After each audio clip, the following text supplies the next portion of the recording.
понятно, ислам это основа, все остальное ответвление. Можно будет это обсудить на самом деле. Но смотрите, что дальше Аллах Та'аля говорит.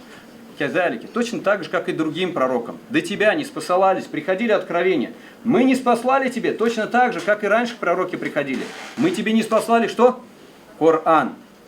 Хорошо, на каком языке? Арабиян, на арабском языке. Теперь вопрос возникает. Коран, который у нас сейчас есть. Вот я сейчас Коран читаю, да? Аяты из Корана. Откуда мы знаем, что Коран, он не изменился? Или, может быть, он изменился? Потому что его учили переписывать, как Нет. переводить. Так, смотри, ну я же перевожу сейчас, правильно? Смотрите, перевод на самом деле невозможен. Когда я перевожу, я не перевожу полностью смысл. Я трактую на русском языке. Это правильно сказать, я доношу до вас некоторые из того, что я понял на арабском. Понимаете? Это трактовка на русском языке. Хорошо, но тот текст, который я читаю, как мы можем быть убеждены, что этот текст действительно, ему 1500 лет почти? Хорошо, хафиз, но можно сказать, где-нибудь в средние века кто-то вот эту тему запустил, чтобы заучивать Коран. И вот с тех пор это все вот так вот работает. Можем так сказать? Находили манускрипты в 8 веке. Так, есть манускрипты. Более того, есть книги, большие такие, в Каире есть, в Азии есть, в Стамбуле есть, которые на одубленной коже газелей, эти мусхафы Корана, шрифт немножко другой, более примитивный, но текст абсолютно тоже тот же самый. На самом деле есть еще другие доказательства. Например, Испания, она же мусульманская территория была, Азия, Африка, Аравийский полуостров. Книги, труды, которые учеными были написаны на этих землях 1000 лет назад, 1200 лет назад, 500 лет назад. И то, что сейчас пишется, идут ссылки на аяты Корана. Также? И вне зависимости от того, где они были написаны и когда они были написаны, они все одинаковые. Идея понятна? Оно невозможно, чтобы это все подтасовать. Это не в одно время, это на протяжении 1500 лет пока, практически. На разных территориях, разные народы, на разных континентах идет отсылка к аятам Корана. И везде аяты, они совпадают в авторитетных трудах. Это вот очень важный момент. Не говоря о том, что я понимаю арабский, но я когда вижу под стеклом где-нибудь в музее Коран, которому 1000 лет, и ты узнаешь эти тексты, и ты знаешь эти тексты, ну, ни у кого больше этого нет. Коран неизменен. Со времен пророка Мухаммада, саллиллаху до наших дней, он остался в неизменном положении. Так же, как и предыдущим пророков. Мы тебе, о Мухаммад, не спаслали Коран. Дальше. Арабиян на арабском языке. Удивительно, я сейчас на арабском языке читаю и перевожу. А если вот по-русски здесь все разговаривают, даже многие наверняка на татарском. Если мы где-нибудь в Москве оказались бы лет на 700 бы вернулись бы. С жителями Москвы мы смогли бы договориться? На русском языке, да? Очень сомневаюсь. Или на татарском. Очень сомневаюсь. Языки другие. Также английский язык, французский язык, любые другие языки. Вы нигде... Это уникально. Это чудо. Я читаю сейчас на арабском языке. Я понимаю, что здесь написано. Я возьму современную книгу. Книга, которая 500 лет назад была написана. 1000 лет назад. 1200, 1300 лет назад.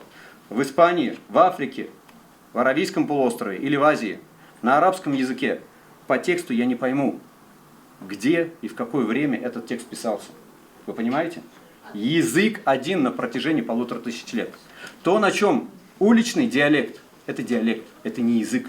Литературный язык, пресса, проповеди, книги, на которых пишут, это один литературный язык фусха. Нигде больше вы такого не увидите. Это чудо. Это само по себе чудо. И смотрите, Аллах Та'аля говорит, точно так же, как и другим до тебя пророкам, мы не спаслали, что Коран на арабском языке. Зачем? Литунзира уммаль кура. Для того, чтобы ты увещевал кого? Уммаль кура это Мекка называлась. Увещевал жителей Мекки. Уаман хауляха. И тех, кто вокруг Мекки, то есть другие народы, других людей, человечество. От чего?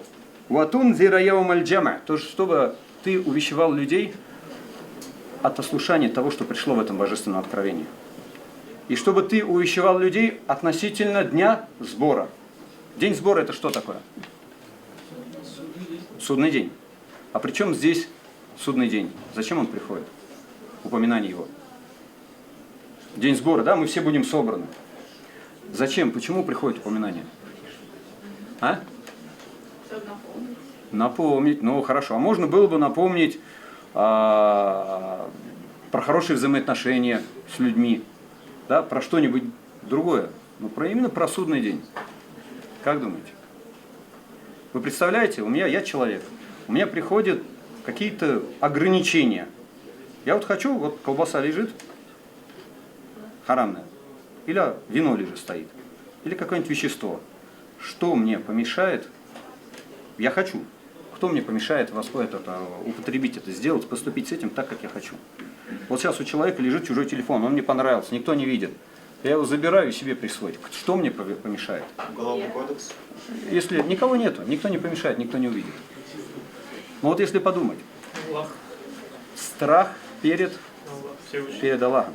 Потому что здесь, в этом мире, мы уйти друг от друга можем, обмануть. Но от Творца ты не уйдешь, потому что Он все о нас знает. Так вот, приходит людям повеление. В этих повелениях присутствует ограничение. Также правила, которые регулируют жизнь человека. Обязывается человек молитву совершать, человек обязан пост держать, определенных правил придерживаться, это халяль, это харам. Также, кому нравится, когда его ограничивают? Никому, так же? Мне проще отвергнуть все это и жить так, как я хочу. Но когда приходит напоминание, что предостеречь относительно того, что все люди будут собраны, и все люди будут спрошены за то, что, как они следовали этому руководству или не следовали. То есть наказание, вознаграждение – это то, что стимулирует человека к тому, чтобы перебороть себя, перебороть свои желания, страсти, и что? Поставить свои страсти и желания в те рамки, которые установил Творец Всего Сущего. Очень важный момент. Страсть человеческая, желание, оно запрещено? Нет, нет. А что же так? А как же тогда эти правила? Правила регулируют те рамки, в которых мы можем их реализовать. Мне понравился телефон, Ибрагим, отвернись, да, себе забрал, не могу, правильно? Запрещено. Но теперь что? Ибрагим, подари мне. Или продай мне его. То есть это правила, которые регулируют наши взаимоотношения. То, что я имею возможность забрать это, без того, чтобы какие-то последствия в этом мире было. Но я, тем не менее, придерживаюсь тех правил, которые установил мой Творец, потому что я боюсь его. Я желаю его наказания. Я боюсь его наказания, желаю его вознаграждения. Это указывает, что я раб моего Творца, но не раб этих вещей, не раб понятия общества. Я свободен от всяких материальных зависимостей, но я являюсь рабом только лишь того, кто меня сотворил, и больше я ничей раб. Это очень интересный момент.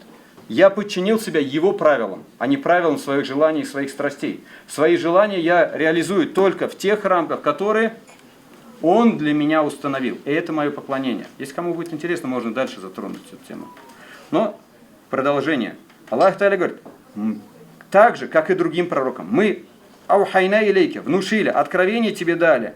Коран, арабиян, на арабском языке. Какая цель? Литунзира, для того, чтобы ты увещевал. Уммаль-Кура, жители Мекки, Ваман хауляха, и другие населенные пункты, помимо Мекки, кто вокруг нее находится. Ватунзир, то есть от того, чтобы ослушались Господа миров.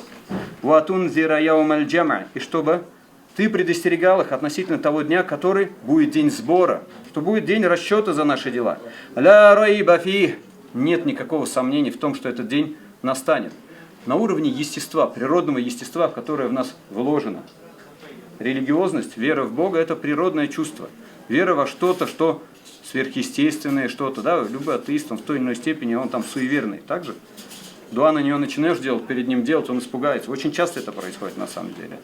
Да, там, я ни во что не верю, но вечером деньги не передаю. Да?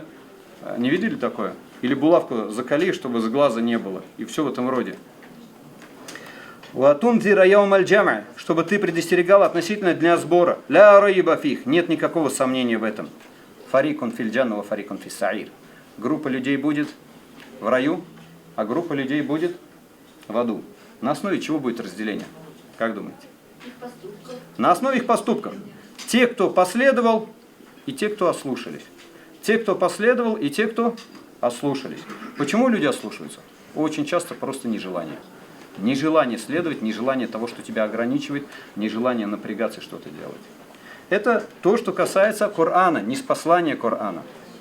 Хорошо, здесь несколько вопросов. Почему мы постимся месяц Рамадан? В чем особенность месяца Рамадана? Что в этот месяц был ниспослан Коран. Это его достоинство. Так же?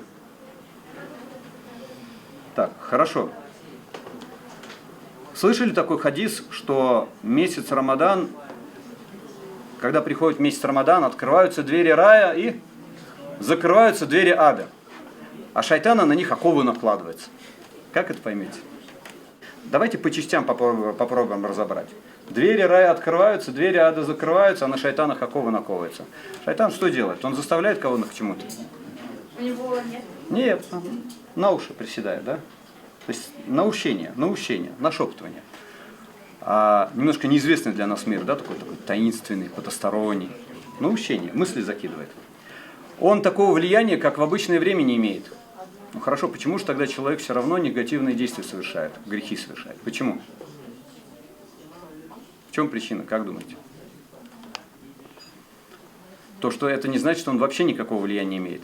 Он меньше влияния имеет. Первое, дальше. Есть наши души, наш характер, наши привычки. Также привычки, не только шайтан во всем виноват. Мы сами, кто мы есть. Это тоже очень влияет на нас. Наше высокомерие, наша скромность, наши какие-то вот скверные мысли, пожелания. Все это, то, к чему мы привыкли, кто мы есть, это тоже влияет. Не надо во всем его винить. Есть общество также. Кто-то пост держит, а кому-то не нравится, что пост держит.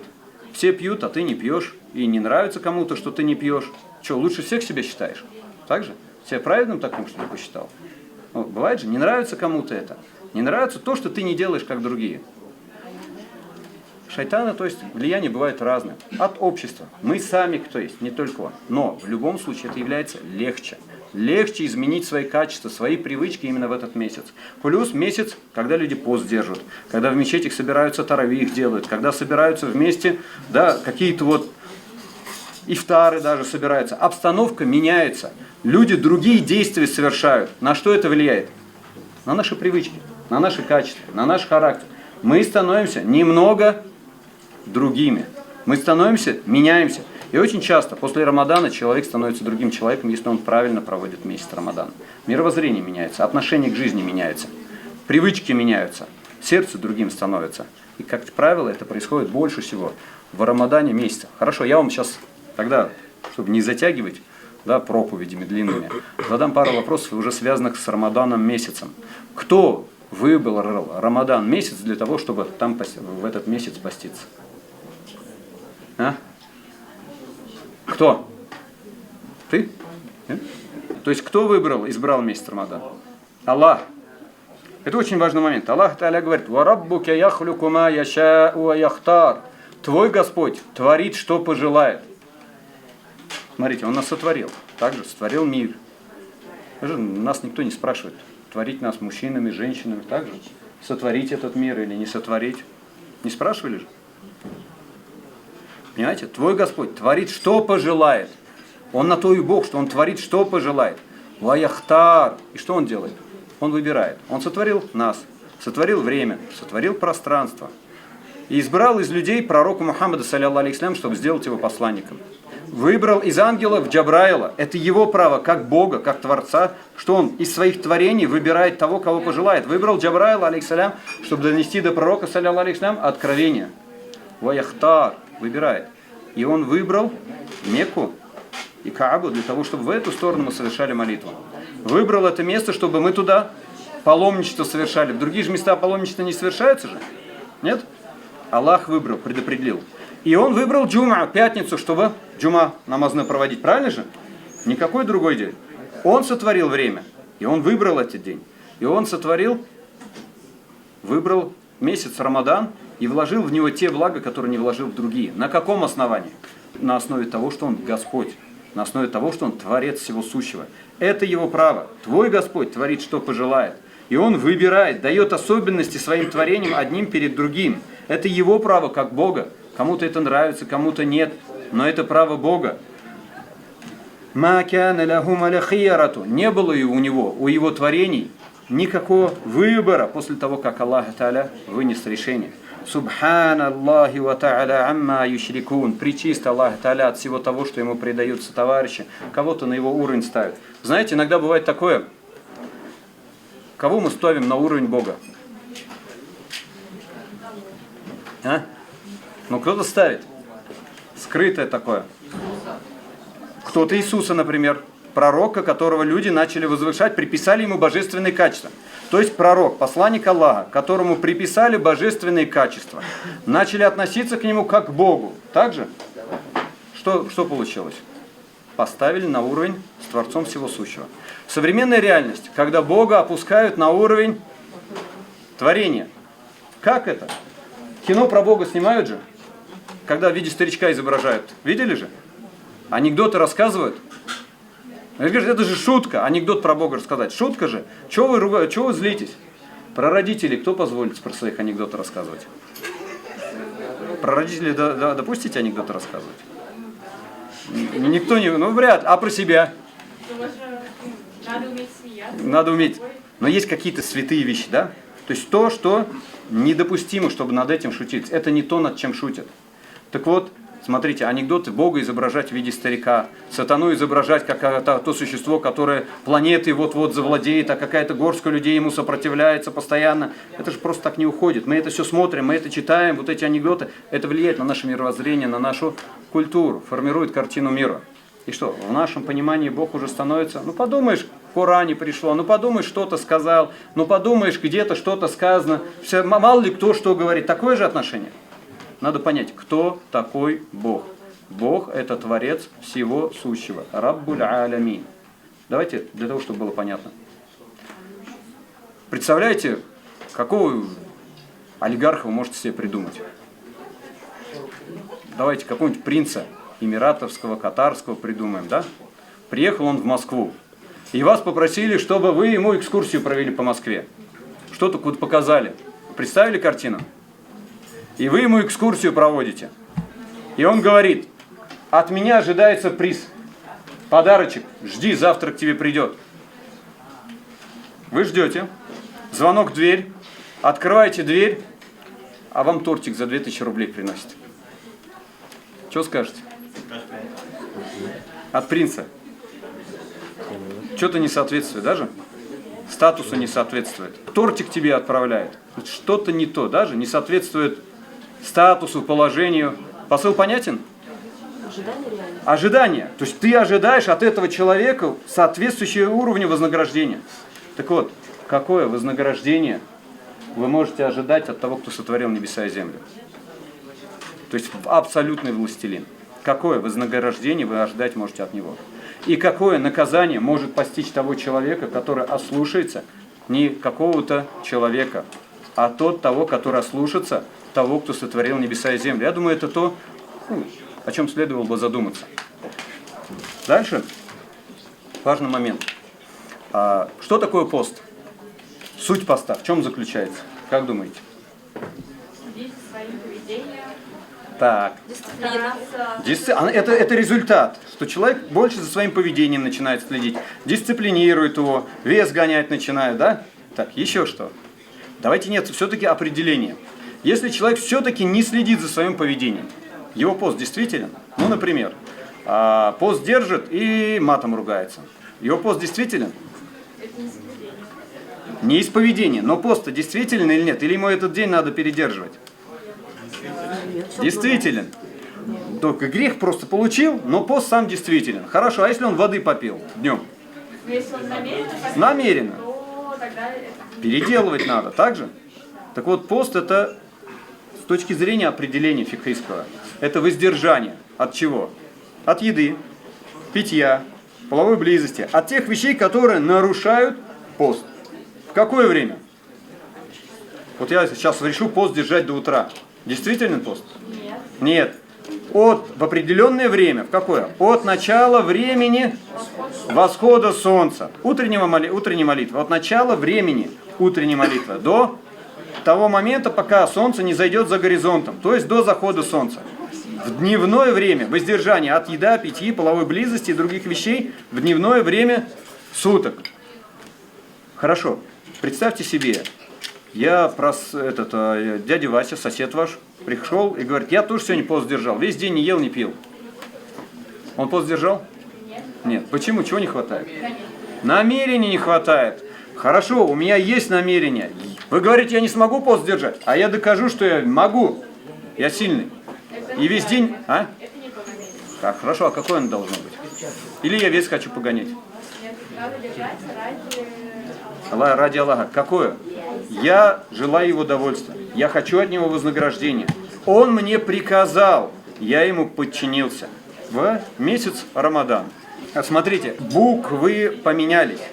Но буквы не те, которые произносятся, как сказать, письмо само. То есть, что значит? Огласовки поменялись. Но это арабская речь, она сама не поменялась. То есть, например, вы арабский учите? Вы слышали такие книги, как Аджруми, Альфия ибн Малик, Лисан аль-Араб, словари?